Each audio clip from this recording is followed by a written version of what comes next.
Today, we are in the third game of A2SV Champions League quarterfinals, and we will be interviewing two great problem solvers from our team. First, Miruts, and then Natnael, Mulugeta. And they are great problem solvers for many reasons. And today, we will see how they approach to a problem in an interview-like environment. So we keep the introduction part short. This is a compact format. And we run the beefy part of the interviews, which is working on a technical challenge together. And I will be the referee. And Miruts, could you please quickly introduce yourself? Hi, everyone. My name is Hadush. I'm a fifth-year software engineering student at AIT. I joined A2SV last year, and I'm honored to be part of the quarterfinals of the ACL Champions League this round. Thank you very much. Just give me a second. Let me ping all our team groups and say we are starting.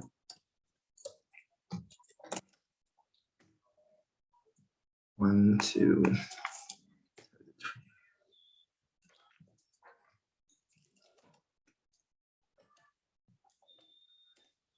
And the community.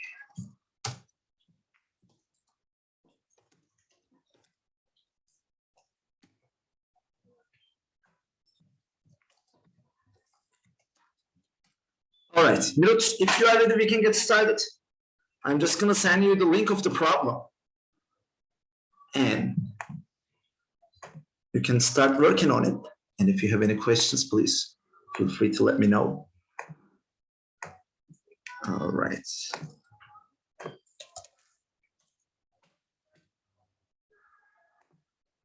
Let's do this here, chat. So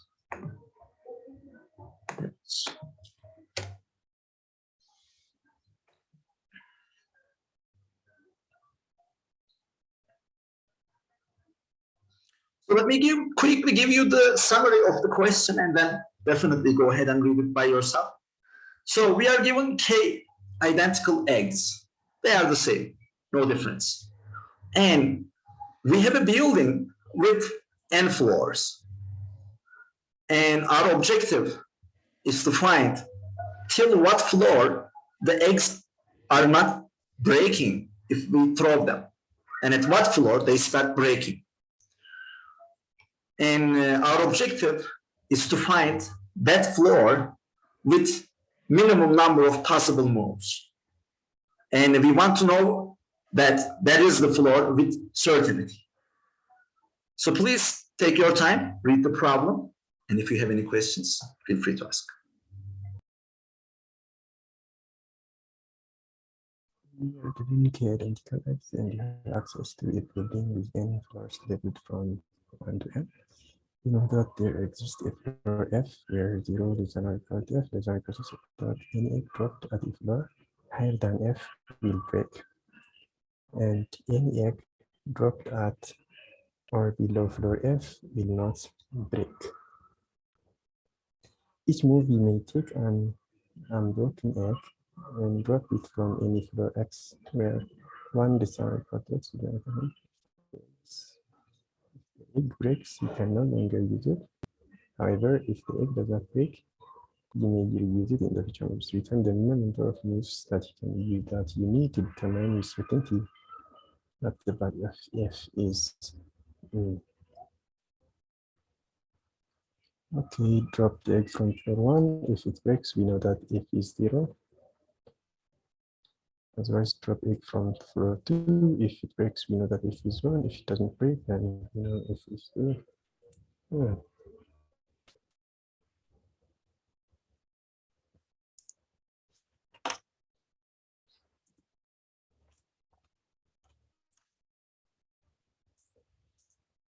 If I understood it correctly, let's say we have n of 10 and k of 2. This means we have to find the floor where the egg would break with we have 2 eggs only. If one breaks, we can't we should, I think, iteratively check each floor to be safe. So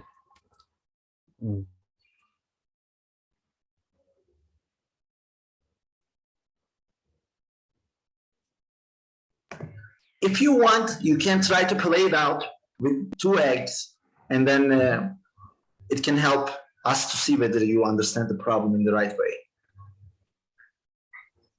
okay, so if I throw it at n/2, this this could be, I mean, it might break or it might not break.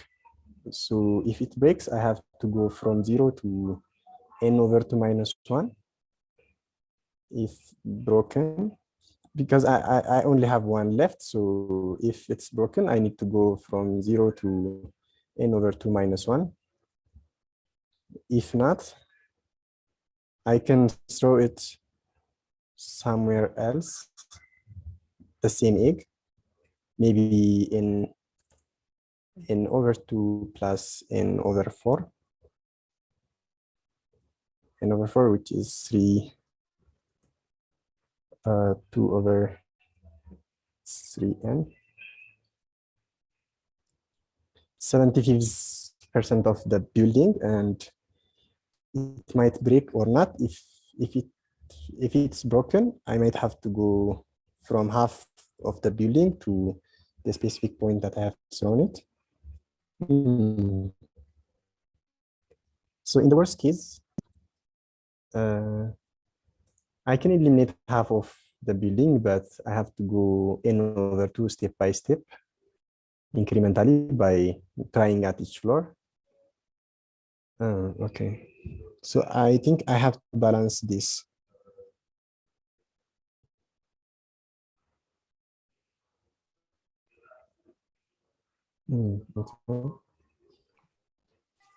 Okay, since we are also counting the number of steps that it has taken, at each step, if we throw something that's count of one step, and it will add up until we get to the floor where we are sure that it will break there. Okay.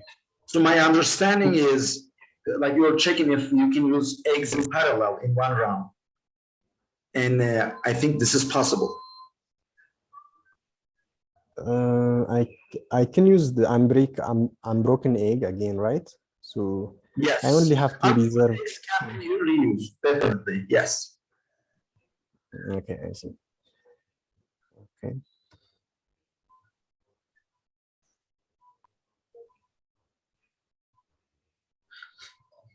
But basically, the thing is, at each move, you drop one egg. And if the egg was unbroken, basically one of the unbroken eggs can be used. I see. So I can try k-1 eggs for free. I mean, I don't have to worry. I think if I have one egg left, I can certainly know the floor, because I can go from the lowest point that I know, which is not breaking, or it might break at the first floor.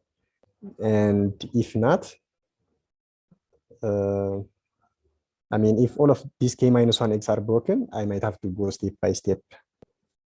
Okay, so I think I have to balance the point where I should throw. Binary, I mean, throwing eggs at half point in the building might not be the best idea. It might be the best idea, but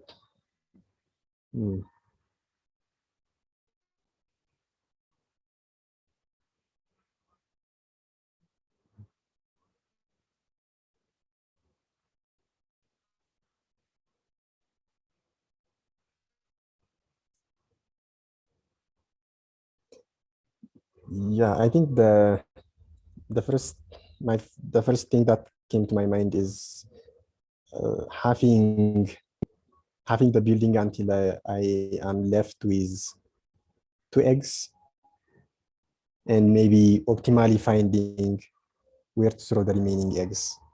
Or let me think.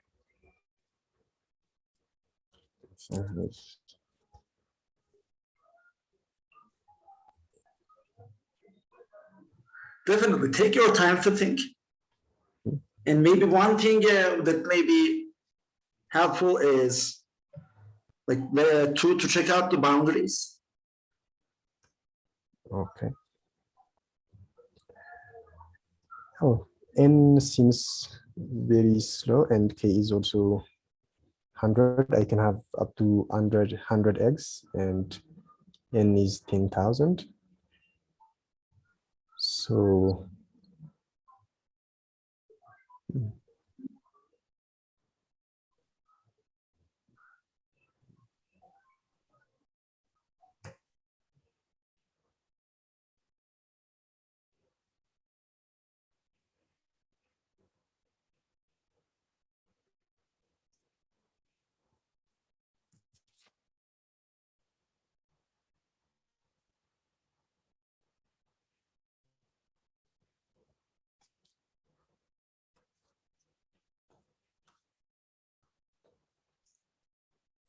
so I can assume that I have thrown it somewhere. Let's call it x. Let's call it x, and if it doesn't break, if an egg is not broken here, I can try to throw at x plus x. I'm trying to optimally divide the building for x remaining k minus 1 times. I can try k minus 1 times x plus x, which is 3x, 2x, and 3x. X is the minimum height that I will try first, and I'll go for x. And at the end, I'll be, so the remaining building I have will be n minus 4x, n minus 3x, n minus 2x, n minus x. And at the end, when I know that the egg is broken somewhere, I'm sure it's going to be 1. Dot, dot, dot. Right? Since I have to iteratively go at some point, I know that somewhere I have to, by narrowing my search space, I have to go until 1, and that's when I try to find the floor. So, okay. I would agree that this would be one of the strategies you can take, but I'm not 100% sure if I can tell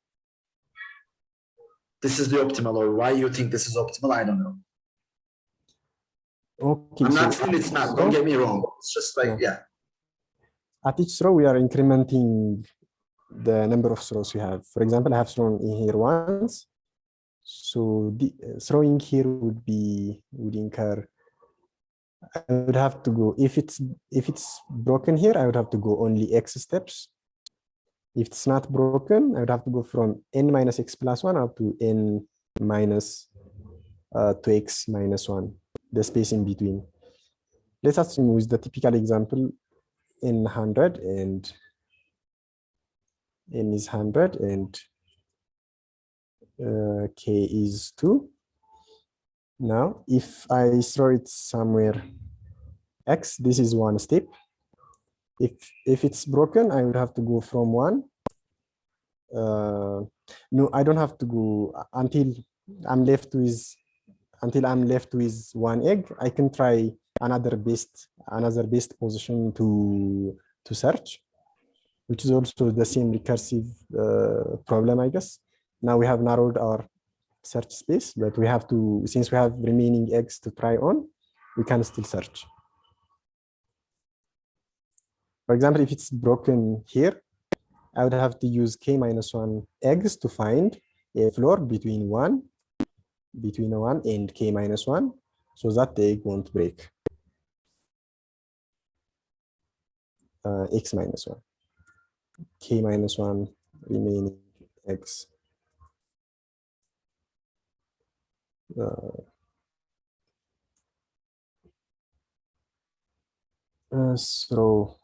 So at x, case 1, it broke. Egg broken. So I have to find from using k minus 1 x, I have to find the floor between this space.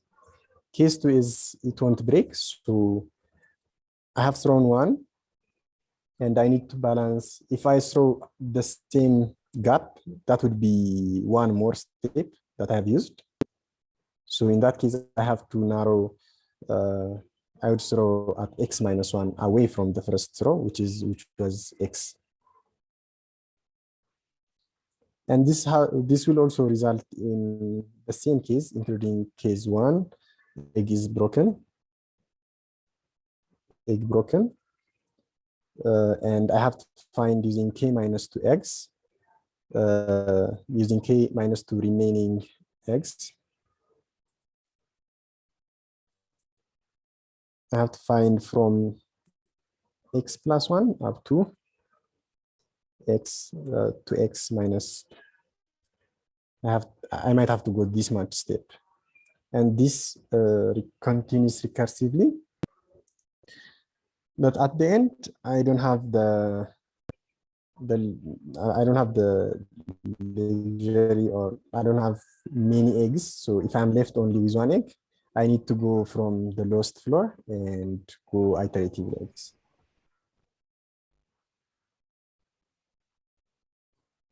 Any issues with this?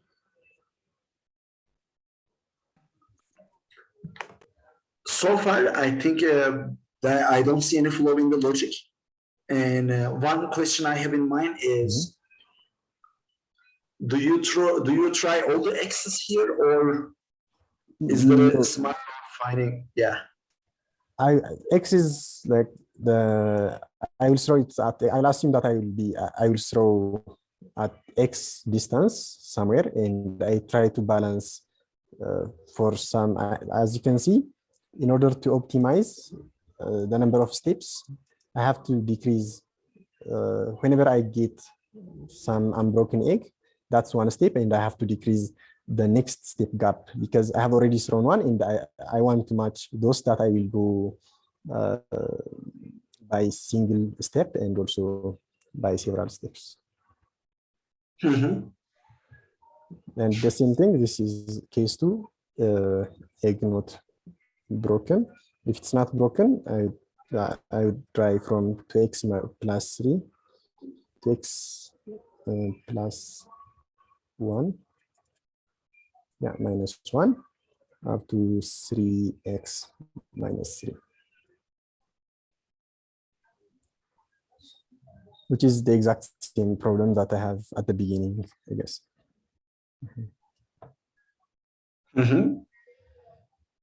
So for any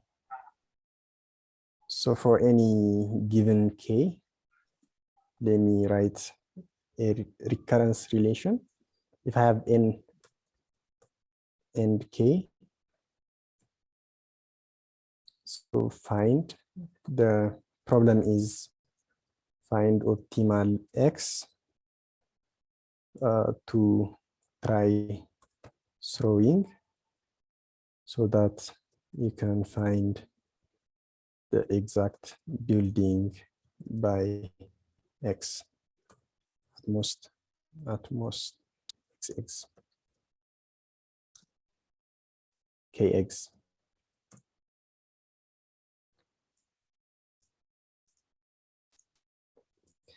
So in order to find the optimal path,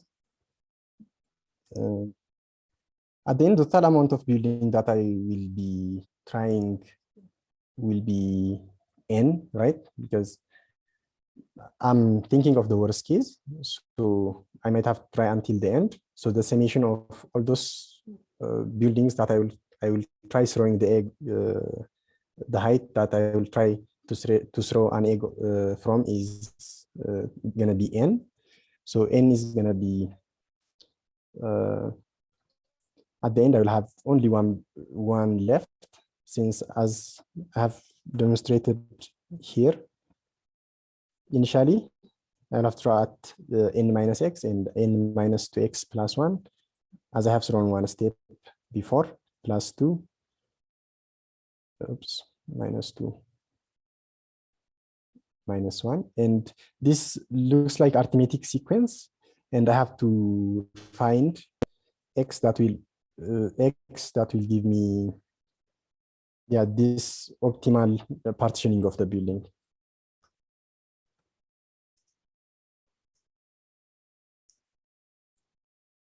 Is there any objection with this? I mean, I'm trying to find the best partition of the building that I can throw on, given the number of eggs and also the building range, the floor range that I will try to search on. So at this point, first of all, I am more interested in like, what if instead of finding a clever approach of maybe getting closer to this x, like what if we just solve it as is? Because now you're kind of defining a general solution. Yes, I can go through a case where k is 2, where I have only 2 eggs. Well, I no need for it. I think I get how the logic you have in mind is working. And my follow-up question is, like, if we try to find the best solution here naively with this algorithm, without doing anything more clever, what would be our time complexity? You mean the minimum number of moves with an optimal, I mean, it would be trying everywhere, but it will not be, this will not be the optimal way of doing it. I might get the minimum number of moves I have to take to be certain that an egg will break somewhere. And the brute force could be throwing everywhere and trying at each position, and I'll be left with, as long as I have eggs, I'll try to throw on all the different floors I can and find the minimum number, the floor, I guess. And among all those floors that I have tried throwing from, I can take the minimum. And to do that, how much time you would need? Like, what would be the time complexity for that approach? Since in I terms have of ends and case. Since I have 10 to the power of 4 floors, I will try to throw from each different floor, and I will recursively break it maybe in half, depending. I will try everything, so it's going to be n square. At each building, I'll try to throw it at recursively another floor, which is in the given range, in the reduced range. So in the worst case, it's going to be n square. N square, and so that's independent from k. Oh, it is dependent on k. If I have only one egg, it would be n in the worst case. If I have two eggs, I can try. Wait.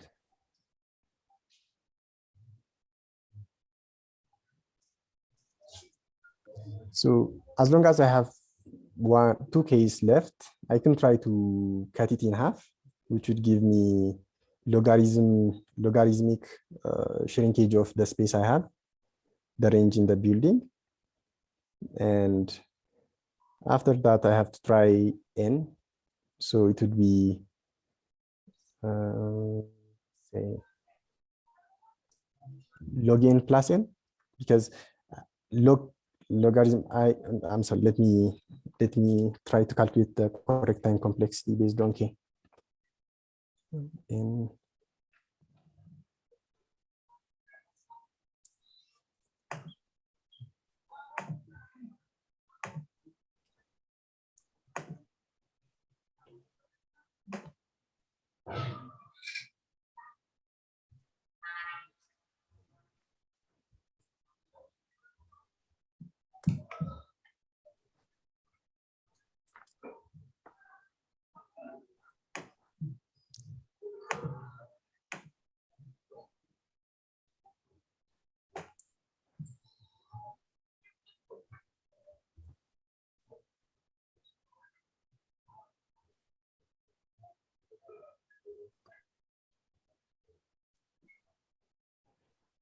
I think it's gonna be log base k of n, the number of times that I will reduce I will shrink the range of the building.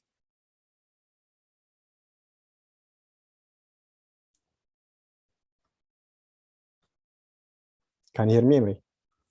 Yes.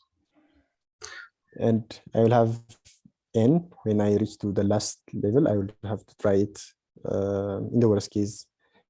It's not going to be exactly n, but the worst case would be n. So I think it's going to be log base k of n plus n.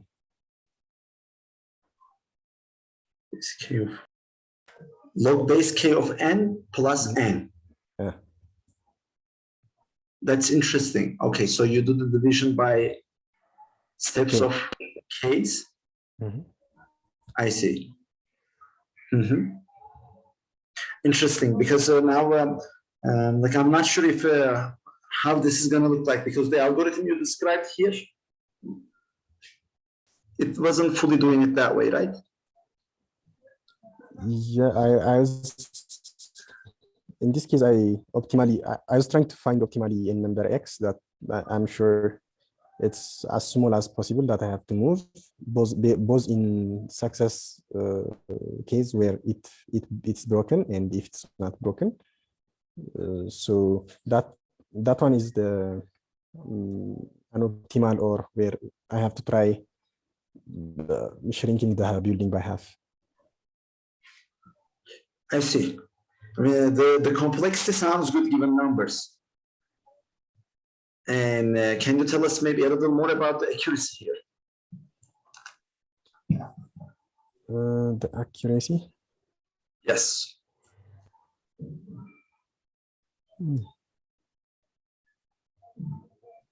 I mean, if you are convinced enough that this is going to yield us to the optimal solution, I think we can go ahead and jump into implementation.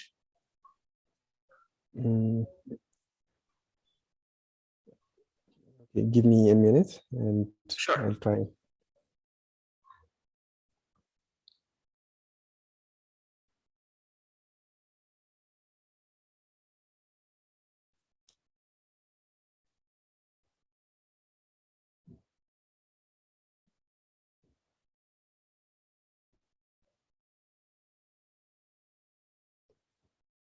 Yeah, I think this is the optimal solution that I can come up with, and I also hope that it will yield best results, because I haven't decided the amount x that I will throw it out yet, because it will be the cumulative result of the optimal way to partition the building, the floors in, based on k.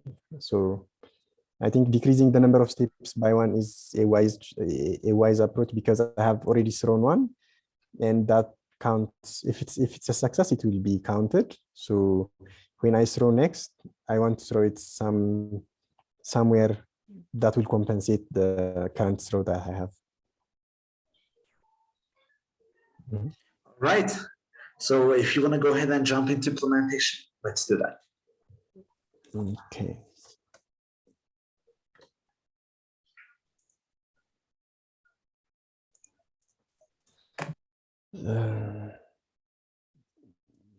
Super. So I'll have in k, which is the lower bound of the building and the upper bound of the building that I'm trying to search from.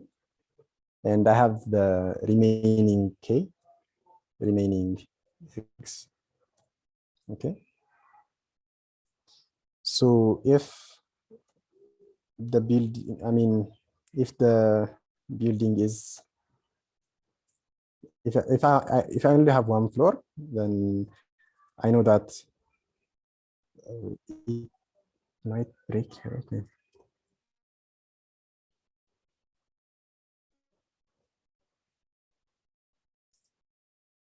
I have reached here trying to minimize the gap, so I am assuming that it hasn't broken before.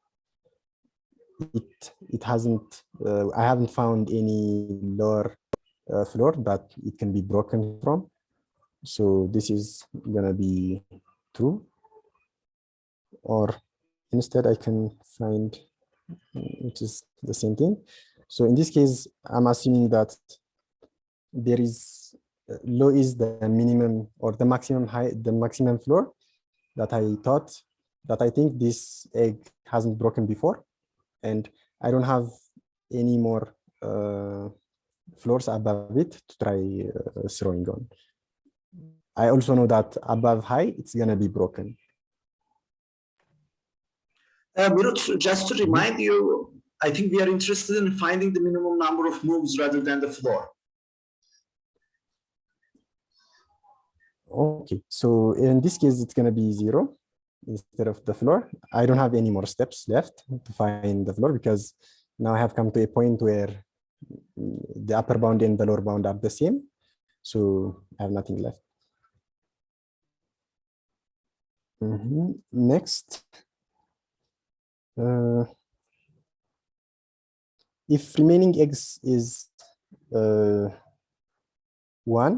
I have to go from low to high step by step, right? So if remaining eggs is less than 2, the number of steps it will take is gonna be high minus low, right? I have to try every step by step. I only have 1 egg left, so the number of steps.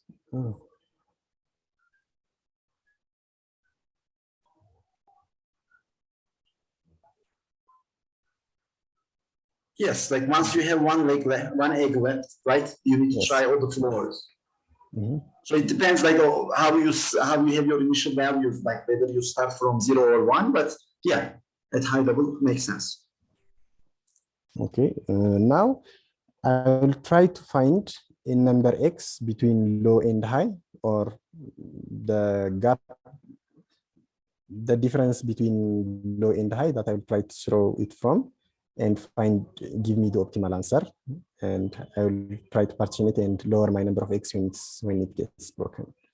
So let's say I have x 1 plus 2 plus 3 plus 4 ... up to high minus low. I know this should give me minus x in minus. Then we have the difference, the difference which is high minus low, and I'll have different minus x plus difference minus 2x minus 1, and this will give me an arithmetic sequence which is well known, arithmetic sequence n into n plus 1 over 2, and I will try to find x here. And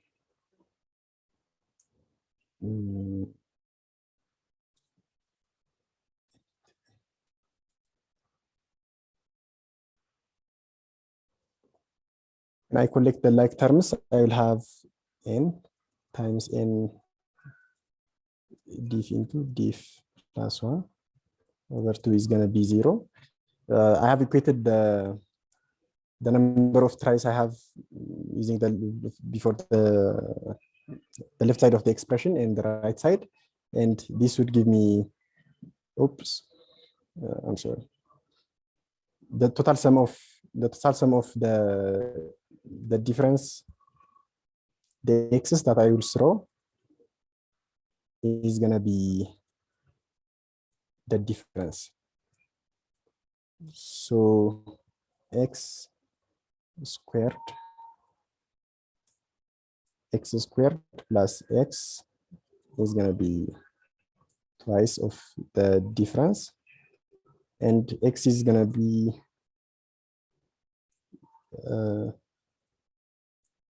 it's a quadratic equation, x squared plus x equals to plus x minus 2 diff is equals to 0, x squared plus x minus 2. The difference is equals to 0, and I have to solve this. X is minus b plus or minus square root of b squared minus 4ac over 2a. And x is minus b minus 1 plus or minus square root of b squared is 1 minus 4. A times c is minus 2 over 2 times a is 1. And minus 1 plus or minus square root of 9 over 2. X is going to be minus 1 plus or minus 3 over 2, and it is plus. This is going to be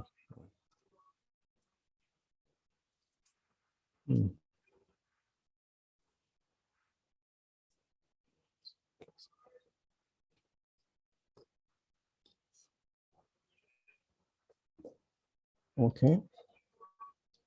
So my x is going to be minus 1 plus square root of 1 plus twice the difference divided by 2. Okay.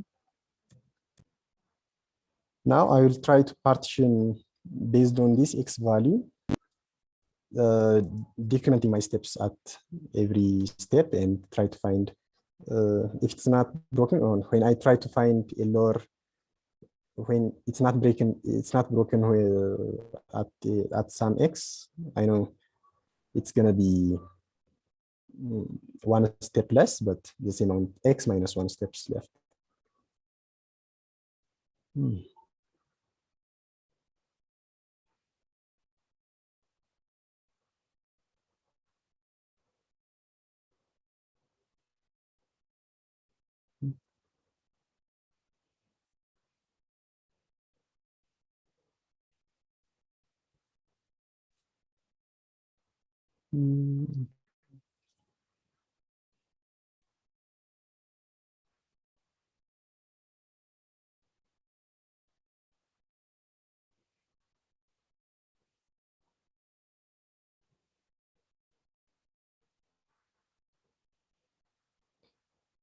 At this point, I'm thinking I don't have to I don't have to save any eggs except one, because I was thinking of partitioning these different floors and trying using the remaining eggs that I have. But it turns out that I can try to remove as many as I can greedily until I'm left with only 2 eggs, maybe.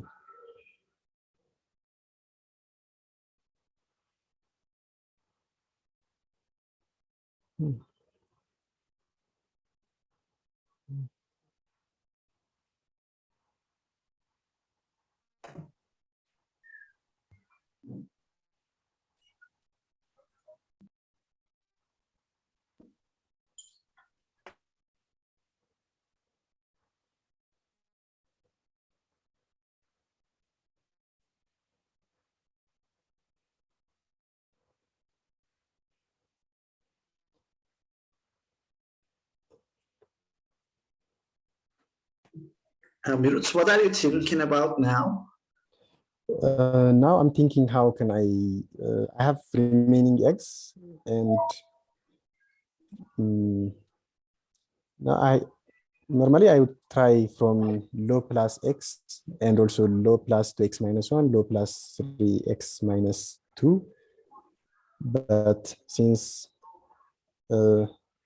how could I simulate an egg is broken and it's not broken? But I don't think I have to simulate that also.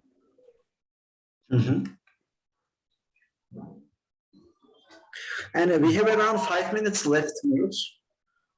Oh, okay. Yeah, so maybe in that case, like, what if we try to solve it less optimally, but let's say we want to have an accurate solution, then how would you approach? Okay, less accurate solution would be trying to divide the building by half, and whenever I'm only left with an egg, I would try to go one by one. So in that case, I would reduce k. I would try to divide the floors by half k times, and whatever the remaining partition there, it's gonna be the total amount of time or the number of steps I would have to throw one by one.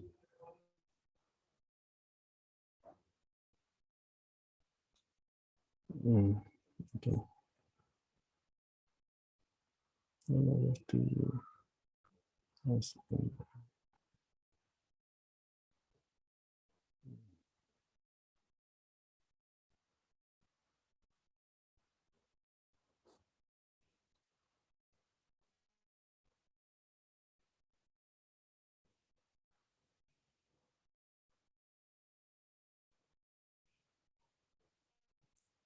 So I back up from this implementation and I will do n over k different divisions of the building, n over minus 1. And from this is the amount of the size of the range of the building that I will have after dividing everything into k partitions. Because I'm not simulating, there is no program that tells me it will break here, and it will not break here. So after dividing it by k minus 1 eggs, or I'm sure I can reduce it this much because I have one backup, and from that I will go n over k minus 1 steps one by one.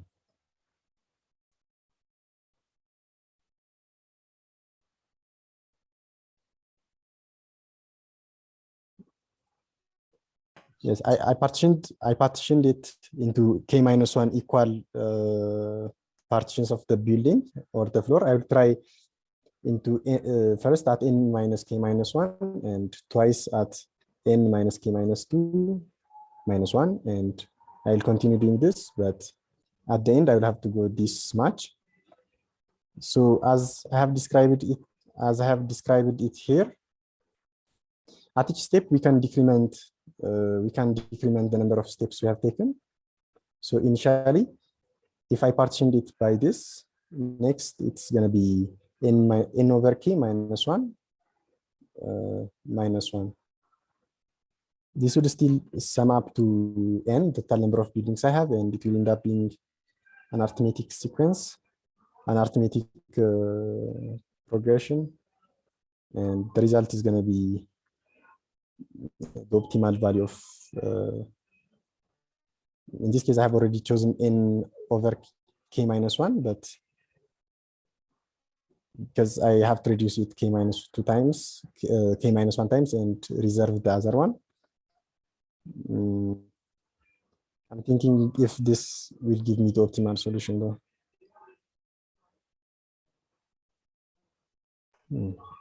I think I get the idea of your solution, Miruts. And also, like yourself, I'm also not 100% sure if this is going to give us the optimal solution in all cases. So, and we are running out of time. And I think like we worked around some optimal solutions. We didn't go till the end, but there was some progress. So for the context, guys, this is one of the hardest questions on lead code in terms of acceptance rate. So it's not an easy question, but I think we did good progress here, even if we didn't get to the final solution. This may require a little more thinking, maybe clear thinking, Miruts, because in an interview environment, right, there is interaction, you need to explain your ideas. It is different than just focusing on the paper and solving a problem. So this is kind of a problem, I would say, maybe requires a little more time on silent thinking. Thank you very much.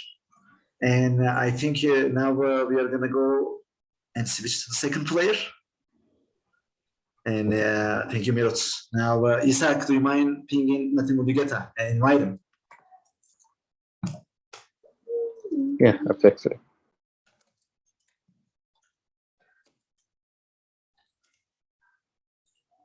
Thank you.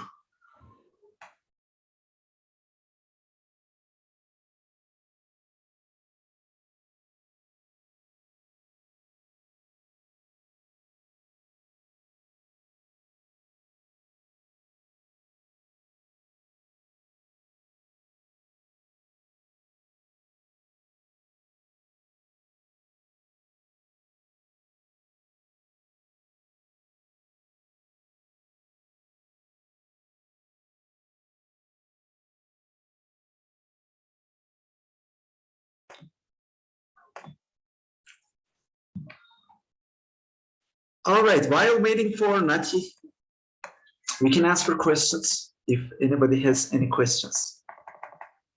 And he's about to join us.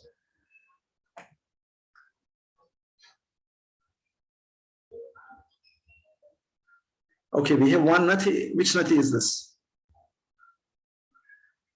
Is this Nati Mulugeta or no? Nati, could you please speak up?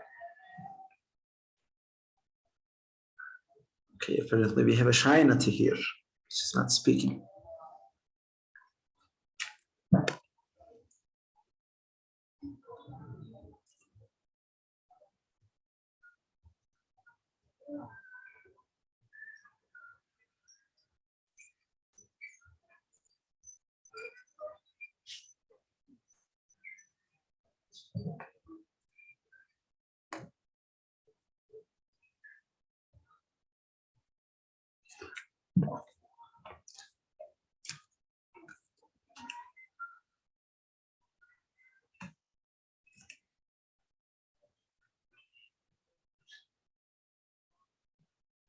Yasa, can we ping him again?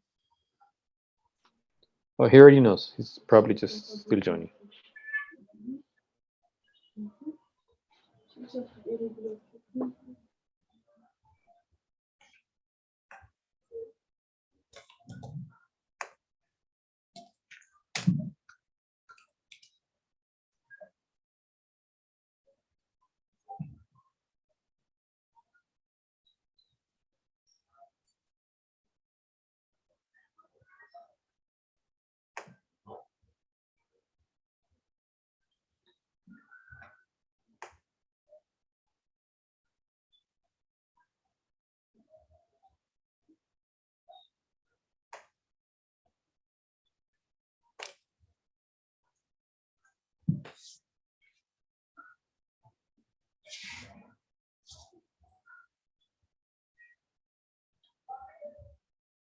All right, I think he just joined us. Nati, can you hear me? Hello guys. Hi. Hello. Nati, can you hear me? Yes. Sorry guys, my connection is not reliable, I guess. No worries, Nati. I think we can hear you clearly. And Okay. like, let's just try if it works with your camera. Do you mind turning on your camera? Okay, but If it doesn't, then we're gonna turn it off again. Don't worry. sorry. No worries. All right. I think so far it is working. All right, Natnael, Mulugeta, another great problem solver from Team A2SV. And with your words, who is Natnael Mulugeta?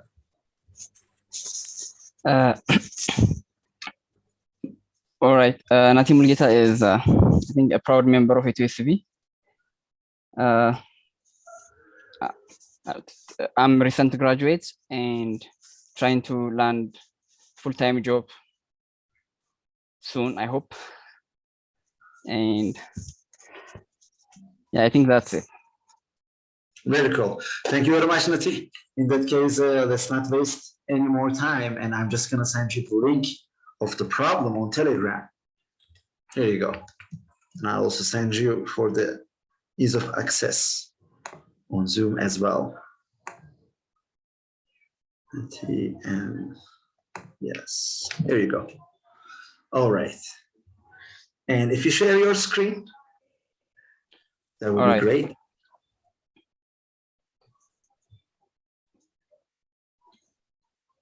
And let me quickly summarize with words, but after that, please take your time and read the question description. So in this question, we are given eggs. We have k identical eggs, and we have a building which has n floors. And these eggs, they start breaking after a certain floor. All of them, they are identical eggs. And our objective is to find out the floor that the eggs are starting to break with minimum number of moves. And at each move, you can throw one unbroken egg to any floor you want and see the outcome. And we want to find which floor they start breaking, independent from the floor that they start breaking with certainty by using the minimum number of moves.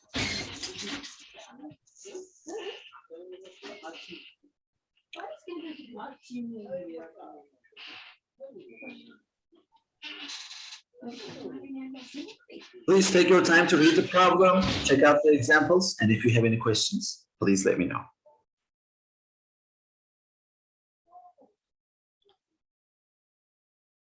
All right. Can you guys? Hello? Yes, we see your screen, Nati. Everything is all right. So just go ahead and start working on the problem. All right. So I'm given, okay, let me give me a minute or two. I'm not sure if I understand the question correctly or not. Sure.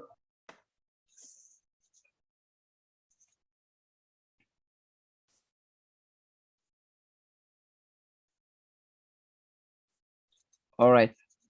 So I need the minimum number of moves I need to do, like, to break kx, right? And I have n floors starting from 1 up to n.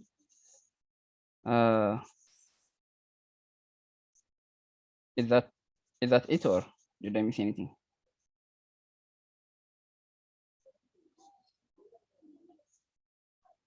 Hello, guys. Yes. Yes, Nati, we can hear you. All right. All right. This looks like a DP problem. Let me try and I'll see if I can frame it into a function or something. So every time, I think I have two options here. First, let's say I have DP of kx and n floors. So every time, I think I have two options. One is if the egg breaks on the given x, or if it's not going to break. So if it breaks, it's going next. I'll have yeah, k is going to be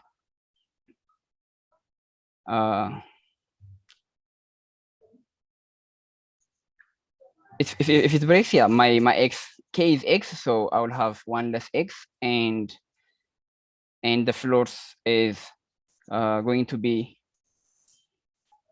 I think it's going to be x minus 1. If not, I will still have kx, and I will have my floors will be decreased by x, I guess. So let me what is x? Let me try to think this through. Thank you. X Sure, is sure. given here. Yeah, x is given here. Like you, it's not actually given. It's a number that you can choose. Yeah. I mean, like, from the question, like x, I take the x from the question. Okay. So the floor, like which floor that we are throwing into? Makes Yes. sense. Mhm. Yes. And yeah, that's what I thought. Okay. And So do you mind elaborating a little more about the x? Because like here, the x is the floor that you are throwing it, right? And it's a number between 1 and n. And does that mean that we are going to look up all of them? Can you elaborate a little more Yes. on that? yes. And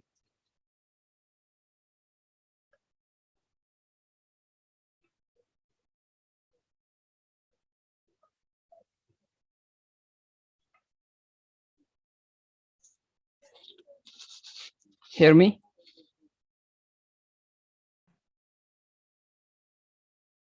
Hello? Yes, we can hear Nati, you. the connection is pretty Yes, we good. can We hear you. hear all the time. Sorry, sometimes I mute myself and I speak when I'm muted. But yeah, so far you didn't break at all. You don't have to check. Please keep going. We are gonna let you know if it's breaking. Okay, I'm sorry. So what I think is here, like I have two states, right? Like the x and the number of floors I have, and if the x survives, it will have like it will be okay. If it breaks, it will be the x will decrease by 1, and if not, it won't. And if like, but we'll have less floor, which means like we will start from 1 and we'll go up to the nth floor. So I think the DP condition for this one is going to be like every time we are going to take the maximum of the DP of like the first condition, and this one, and the DP of the second condition, I guess.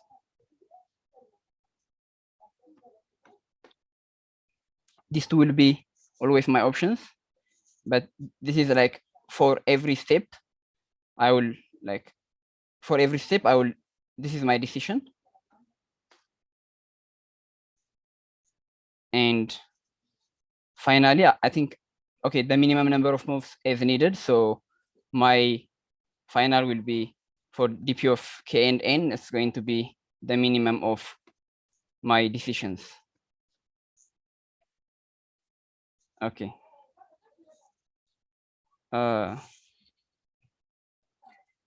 If that's the case, let me think about the complexity and my constraints.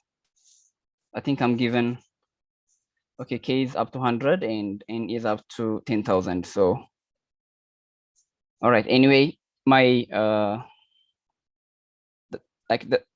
this one will take time-wise. I think it will definitely take K times. So for N, let me try to figure it out. So I have, for every step, I have, it will go either N minus X or it will go to, so I think there is log N.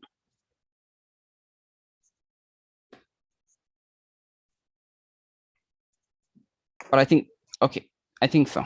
And for space, Why is the log n? Can you please tell us a little more about the log n? Because just by looking at the recurrence relation, I don't see this obviously. because N either decrease like by X or it will totally become X minus 1. And okay, by the recursion correlation, I think we should multiply this with another N, sorry.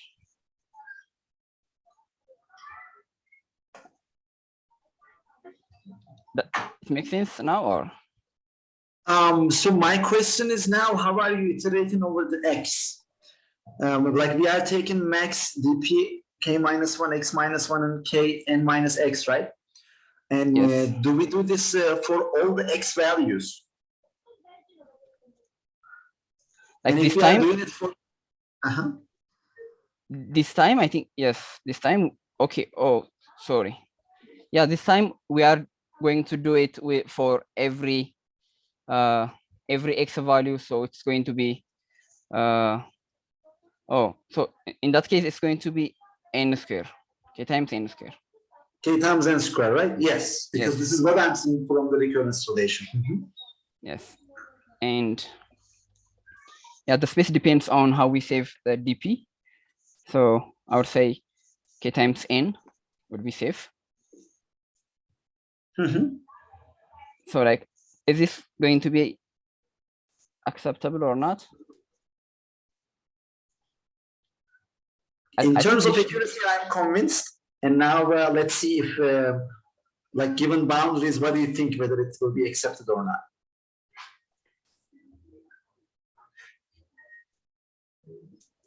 I'm not sure if this is like acceptable or not, but even if it's, if it gets accepted, this will be like the slowest solution we could come up with. So let me let me try Like, and can you actually, like, I think at this point I would be interested in seeing how you would reason whether this will be accepted or not. So here we are, right? We have a theoretical solution in hand, and now we want to see whether it will be accepted or not. And of course, if we can do this, we want to see this, we want to foresee this before going ahead and implementation, right? So please. all right.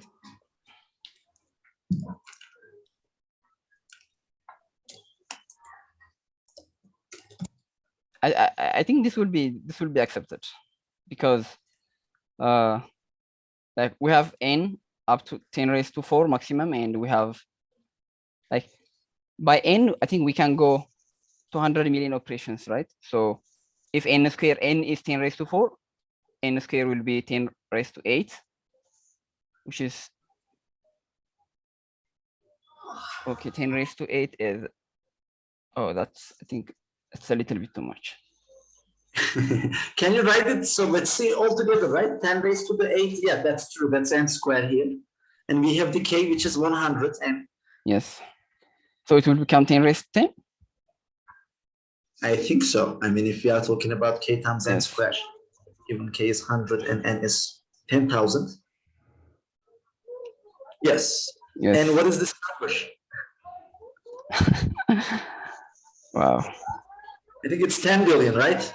Yeah. So now what do you think? Do you think it will be accepted or no? I don't think so. I'll try it if it was just up to me, but I don't think so. So I'll just let me try and come up with, like, if I can get this any better or something. Yes, about this. Yeah, let's try to push it a little further, right? If we can theoretically find a better solution. Yeah, that makes a lot of sense. Take your time. Is there any part that we can do more optimally? Which part do you think we can do more optimally here? I think usually for the like DP solutions, we can like swap to another perspective. Like, for example, like we might change our state, for example. Like we're using k and n this time, and we're trying to get the minimum number of moves. But I'm not sure, but we can maybe use the number of moves, and yeah, the number, we can start from the number of moves, like as a states, and also, yeah, x are obviously important. So we'll take the x and the number of moves, and we'll try to get to the number of floors. If we take it like that, so in that case, it will be not the minimum, but the maximum number of floors we can reach to. And that means we'll take the moves here, and sorry, the k end moves. And so like every time it will become our number of moves will decrease by 1, obviously, and also the x also should decrease and but the eggs not always, they don't always decrease. They might break or not. So we'll have that option too. And I for think every, we get to somewhere where we are, Mati. Like, I'm not really sure. Because, like, theoretically speaking, if K is 1, then M is going to be as high as N, right? If K is what? Sorry. If K is 1, then M can go as high as N, I think. Like, if we have only 1 eggs, right? You just basically have to try all the floors, kind of, no? Like, otherwise, you cannot tell. I mean, if you just skip, 1 floor, and then if it breaks in the second floor, you don't know whether it was the first floor or the second floor, since we need certainty here. So that's why, like, I would say, what other dimensions can we actually check out now? Meaning, let's say we are not focusing on. You made a great point here. Wanting to improve the P solution is we can change our state, right? Yes. So if we get it differently, then indeed we can come up with another dynamic programming solution where our total time complexity can be different and indeed maybe better. And now I want to suggest, let's not dive into this approach now. So what else can you improve on, given this is your approach? Let's say we are not going to change the state. What else can be improved? All right. Maybe give me a minute. Let me think. Sure, take your time.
All right.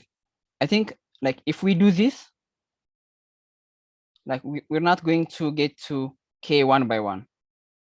We are going to K, like, I mean, we'll jump like a considerable number of steps at a time. Like, it would be log n rather than n, like the steps we need to make to get to the nth floor. We're not going to go by like floor by floor, I guess. So that will improve our time by, like, it will become log n. That means K times log n, I would say. Because like for every move, our eggs break, if the egg is not going to survive, it will decrease the, like, okay, if it's going to survive, okay, sorry. Yeah, because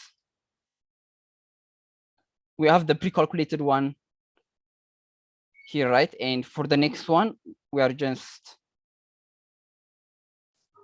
yeah, I think we're not going linear this time to get to the nth floor.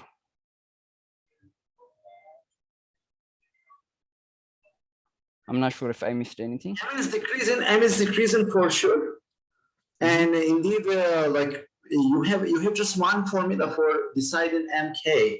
And if you're just going to fill out MK and we say M can go up to N, I don't see where log N comes here. Like, like, if you say log N when you talk about time complexity, but when I look at your formula right now, I just see an MK like solution. Yeah. Yeah, this is like for this is for the moves and also for the X. And where does log N come from? Log N, like, I'm assuming, like, to get to the maximum floor, we'll just have to, like, get to like the log n floors. Like we don't have to go through every floor. I was thinking something like that. Okay, then then how is this gonna be, like, how is the floor gonna be reflected in this solution? Because I think now we are focusing on the second part, right? The PMK part. And here, like, where does the floor come into play? Because we have number of moves here and number of eggs, right? Yes. Okay. Like, give me a minute. Once again. Sure. And I have a question actually, Nati, here. So in the first approach, if you look at the previous one, here, like basically we are filling out a DP array of Kn, right?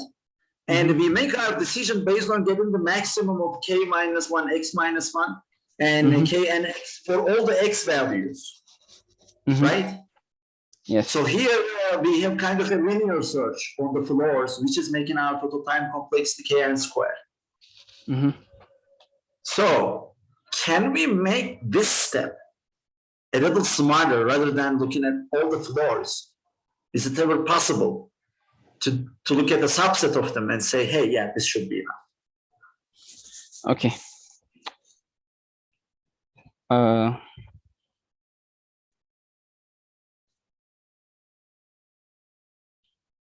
But like, okay, sorry, like I was still thinking about the second one. Let me try to walk you through that. Like, let me try to walk you through my thoughts and.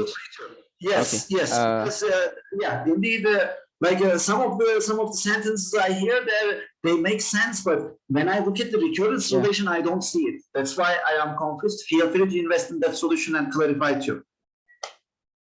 Take your time. And in terms of time, let me give you a timestamp. So we started at 5:25, and we can go up to 40 minutes. So this means we have 17 minutes more. I see. So I was thinking something like, if we're given the moves and if we're given the number of X, like what is the maximum number of floors we have to check, or like we can check? So like I would say, if there are no moves, right, that like if we have 0 moves or if we have 0x, I think that will conclude it. But we want to find like for m moves and for k, for kx, that means we'll pick one egg and we will drop it, and we'll have 2 options, as I said.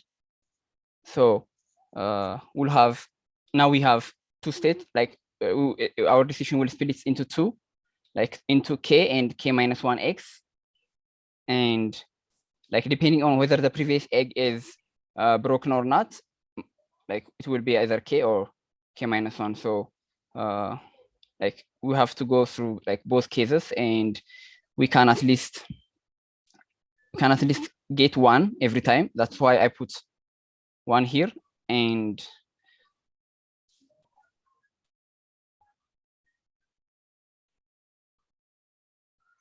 yes, yeah, so like we don't have to, like we'll just get up to log of n floors, because like the minimum is 1, but it's not always 1. Log of n is in log of 2n, like the base is 2. Yes, because yeah, yes.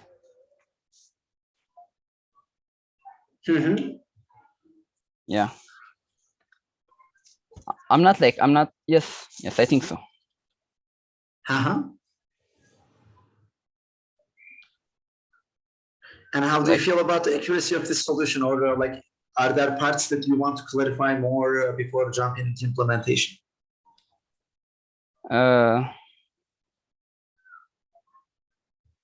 No, I think I would go through the, like, depending on the time I have, I will go with the implementation and I will clarify if anything changes.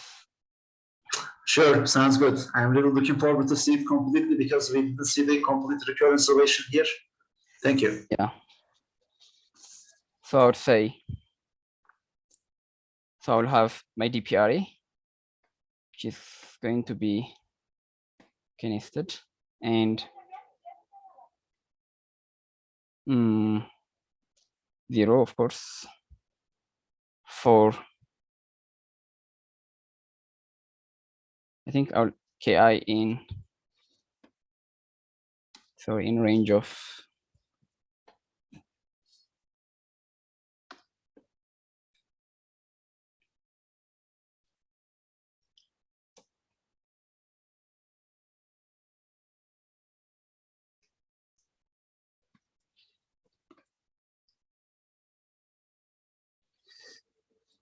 okay, we don't have the number of moves, so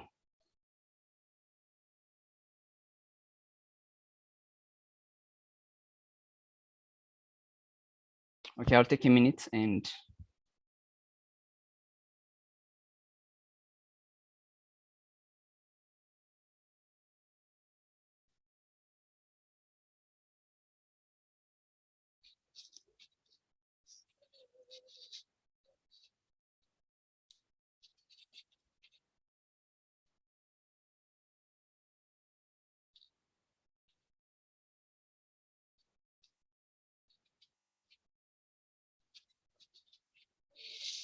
okay.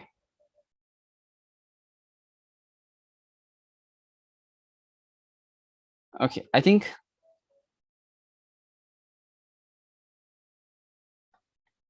I'll go with N and I'll explain. I'll explain later. Sounds good. Yeah. Right now, don't worry about the explanation that much. Feel free to take your time and dive into the implementation. And yeah, we would love to hear your complete logic by the end. Okay. All right. If I have this, then for every move,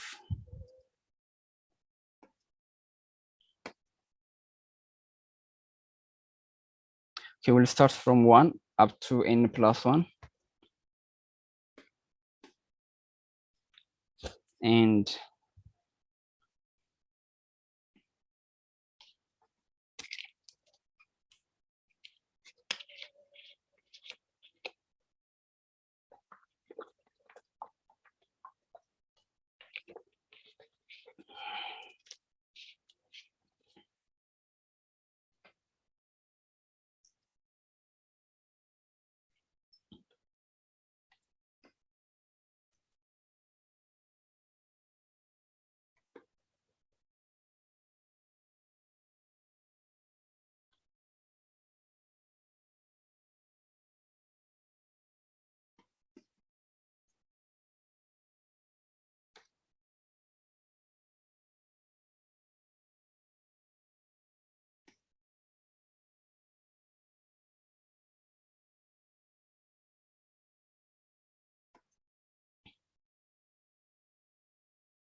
so I believe this is our DP relation.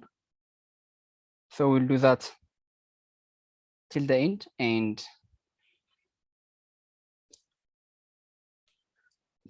we are going to return. Okay, sorry.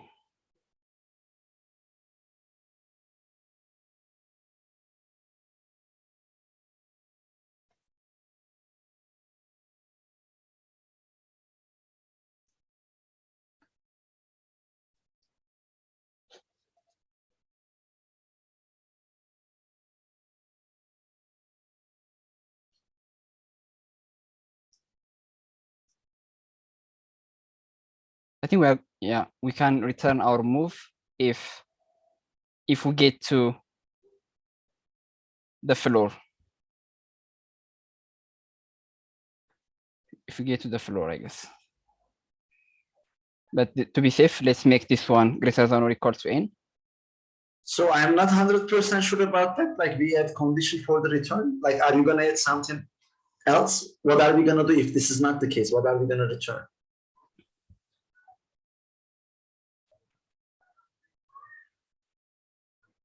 Oh, sorry to interrupt. Actually, like finish Okay. your Yeah.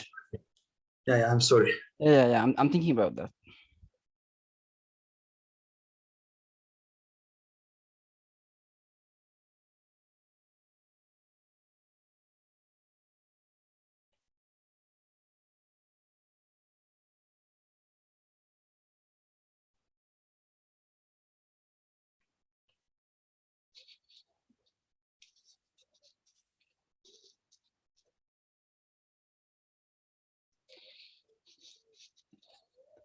I think we are always going to get to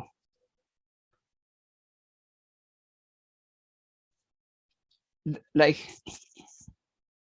in our assumption here, we are always going to get to n. Yeah. Because like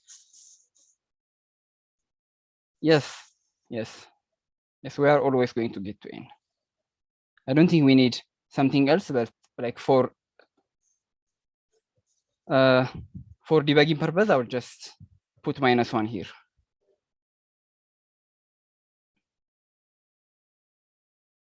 Yes. I think that shall do it. I'm not sure, but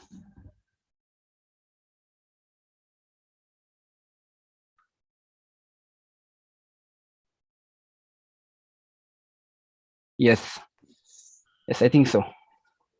Do we ever expect to hit the -1? No, we don't expect to hit the -1. I just put it like to see if it gets there or not, like for debugging purpose. I can get rid of it. Yeah, I just put it there.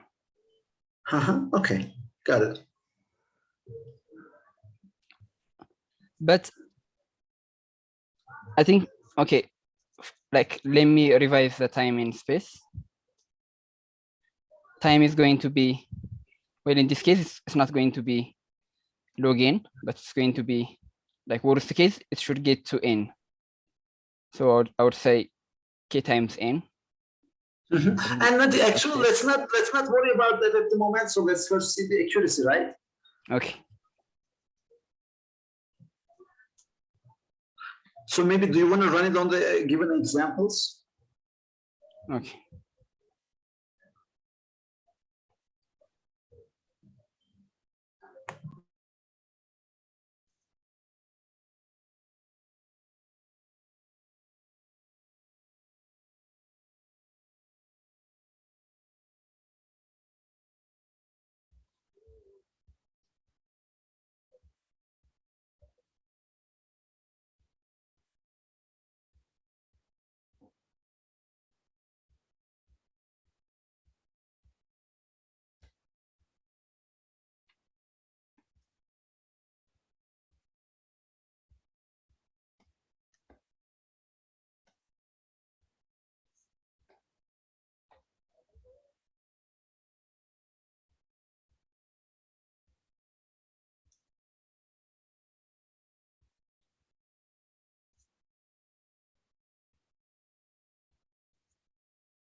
Okay, it works for the first conditions.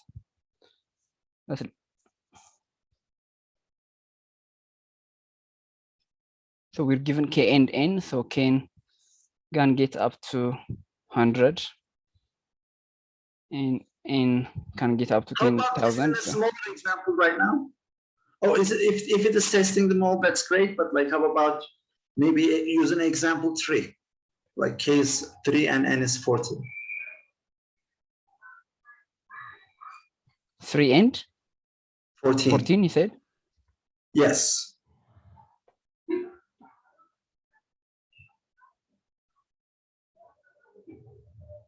Okay, seems working. Mhm.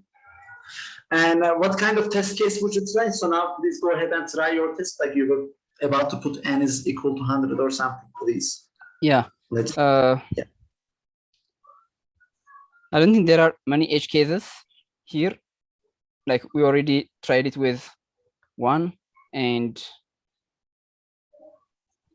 yeah, like we can try it with 1, but that's more safe. But like one thing I would worry about is if it's not going to be acceptable, that's one thing.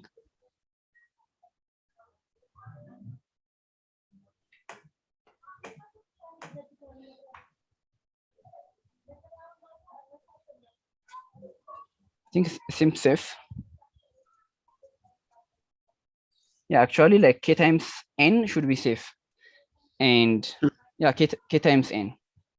Both space and yeah, since k is just 100, k times n is safe. K times n, yes. And if you are confident enough, shall we submit? Okay, like give me 30 seconds and I'll submit it. Sure. Take your time. And if there are any last minute checks that you want to do, we would love to hear why.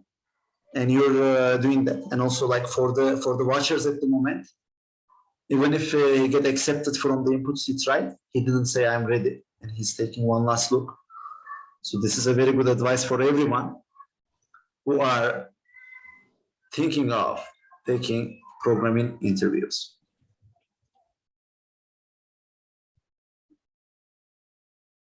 Mm-hmm.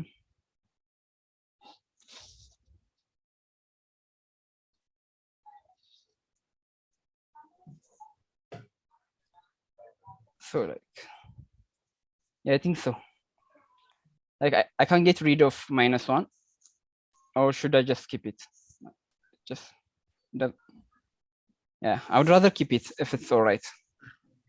Yeah, Because I mean, at least you should never hit to that state, and for that reason, you put -1 so that if you ever hit right, it can be visible. yes. Makes sense. So I would go with the submission now. Shall I? It's your call. Totem.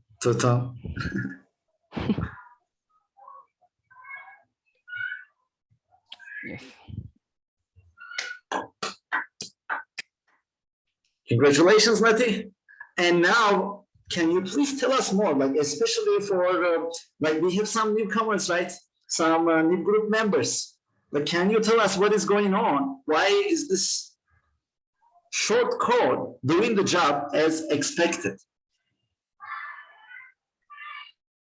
Yeah, because like we don't have to do everything every time. We just have to go to we just have to do as many times the number of eggs and the number of floors we have, because every time we get to that specific step, we can just like if our eggs breaks, we can use from our DP array like the options I give here, like whether the egg breaks or not. We will just check those values and we'll just keep updating the already the pre-computed value. So yeah, like this code seems short, but yeah, because it seems short because we have a DP array, which is going to be big, and we're not going to see that on the code. And yeah, because like always when we get to that step, it will be computed and it will be saved for the next step. We don't have to start from the beginning. We'll just take the two options and update accordingly. So in this recurrence relation, at move egg, we have that many number of moves, right? Number of moves can go up to n. And we have egg number of eggs, and egg number can go up to k. And at this move and with this number of eggs, I throw the egg. I have two possibilities. In each number of moves is decreased by 1, right? Because next time I'm gonna have 1 less moves. I use my move. And in terms of number of eggs, If it's not broken, it's gonna stay the same, right? And I guess it's matching with the first DP that you use on the right hand of the equation. Mm-hmm.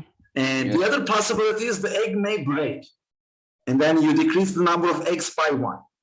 But I think if you tell us more, okay, so we get these points, but like why dp move egg should be equal to 1 plus dp move minus 1 egg plus dp move minus 1 egg minus 1. Can you tell us more about that? Yeah, like because every time we have at least like if we don't get to the end of the floor, that means we'll have to do one more floor, at least one more move. So every time we have to add 1, because like we can't just say, okay, we did this and let's get to the next one and we're not going to add anything, but the minimum is always going to be 1, because like whatever was the case, like whether the egg was broken or not, like from the previous competition, we just have to go 1 more. Always. So basically here you are trying to find out with this number of moves and with this number of eggs, what is the largest floor I can reach to? Is this correct? The largest what? Largest floor I can reach to. That's you know, if the egg breaks before that, I can guarantee that I'm going to find the result. So move is my number of moves, egg is my number of eggs, and in the DP array, I want to find out what is the largest number of floor of a building that I can use this many moves and this many eggs and find the results certainly. Mm-hmm. Okay. And if that is greater than n, it means this is your answer because you are going from 1. The first time you have reached to a level where you can actually guarantee, right, with this number of moves that you can find the result for n floor, then you just, that makes sense. And all right, so team, I think we can conclude the interview here. Nati, great job, if not excellent, great job. And yeah, I know, like I I wasn't explaining things in a straight way, but because like I was switching from like one solution to the other, like I wasn't sure like how to make the next step. Like lots of things was coming to my mind. I don't know, I guess I will work on that in the future. Maybe That's like collecting my That's thoughts and say it after. Right? Like this is a tough problem, and such a problem making this change because the previous solution you suggested was also correct, but as you have seen, it wasn't efficient enough. So now, as a referee, I'm going to go over both games, and I'm going to make some suggestions and make some comments, and then announce the winner. So let's start with the first game. Should I stop game, screen sharing? I'm going to stop sharing now. It can stay. That's fine. It can stay. Or like if you want to, yeah, you can also stop. That's your call. So in the first game, and let me also turn on the lights. Maybe people can see me better this way.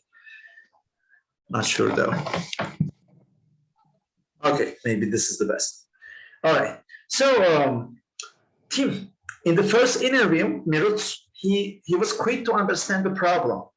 And after that, he was trying to find something smart directly, rather than trying to find a solution, which is going to yield to the optimal solution.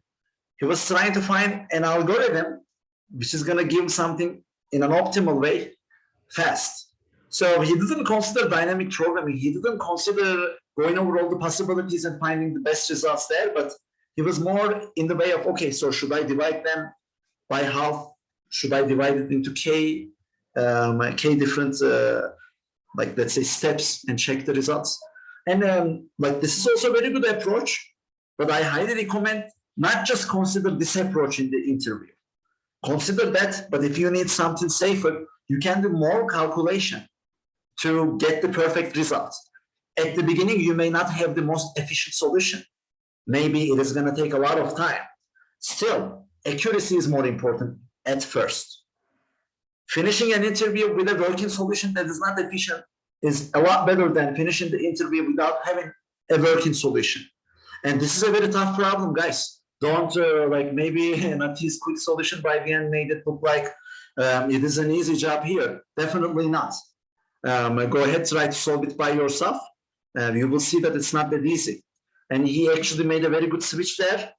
Like when he was approaching from another perspective with his state definition, and then he moved to the move direction. And I was trying to bring him back to the previous one, and he actually refused to do that and went over his solution. He had a very good gut there, and he actually came up with very efficient solution by the end. And it was working. So in Nati's performance, my recommendation would be definitely trying to give a little more explanation to the interviewer. Even if this was a problem I worked on before, when you were walking through your solution from time to time, it wasn't very easy to follow. Because it is great that those ideas are coming to your mind, but Nati, at the beginning, without you communicate them, they are only visible to you. And as an interviewer, I would love to be in the same ship. I would love to be on the same page. So if you become a little more communicative about the ideas, about your reasoning, I think that would be great.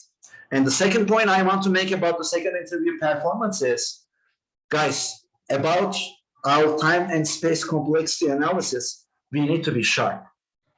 Because if you make a mistake there, this is a very big wrong signal. It's maybe not a red flag, but I would say orange flag, almost like a red flag, that the person doesn't really know what he's doing. This is the impression that you create on the interviewer if you make some mistakes in your time and space complexity calculations. If it is a very hard recurrence relation, I can understand why things get complicated there. Maybe at that time the interviewer can approach with some sympathy. However, if that is not the case, if the recurrence relation is not that complicated, then making a mistake in your time and space complexity analysis, it's not going to create great feelings, guys. And we know you can take a little more time there and make sure what you say will represent the truth, because we make some important decisions during the interview about the time complexity or space complexity we have. Because Nati, for the first solution, if it was NK, we were going to go ahead and implement. This is the most optimal solution I think you can get for this problem. And that's where you get eventually. However, the first approach you proposed was n squared times k, and it was above the limits, right? And you actually see that, which was great. So that's why when it comes to time complexity analysis, we need to be sharp. And from the early days, if we start doing this like this, especially for newcomers, group 3 members, that would be great. Try to be as sharp as possible when it comes to finding out the time and space complexity of your code, because we make important decisions based on that. But rather than that, Nati, this was great. This was simply great. Just a little bit more communication will make it perfect, I would say. Your English was clear. It was easy to understand you. From time to time, it was difficult to follow your chain thought, because you were not telling everything that was coming to your mind. Sometimes I had to grab some important points by asking questions. So if you make the interviewer job easier during the interview, it's going to be on your favor. Don't make the situation where they have to ask the questions, but just provide them. And like there were a lot of great things that you have done. You take your time to understand the problem. You first come up with maybe not the most efficient solution, but it was working, it was accurate. You get the hint of dynamic programming very early and mention about this. So overall, with minor improvements, this can definitely be a perfect game. And again, team, don't get wrong signals from today's performance. This was a very tough problem. Miruts is also another great problem solver we have. And even the best of the teams sometimes may have some unexpected losses or point drops. This is very similar to football, guys. I remember one game between Barcelona and Celtic, and it was in Celtic's home, and Barcelona had, if I remember correctly, 81% of possession. They hit the bar 3 times. They missed unbelievable goals, and Celtic won 1-0. So this is part of reality, right? And programming interviews are very similar. So I'm not going to steal more time from the next game. Thank you very much, everyone. This was a pleasure. And in today's game, the winner was Natnael Mulugeta, and we wish him good luck in the semifinals.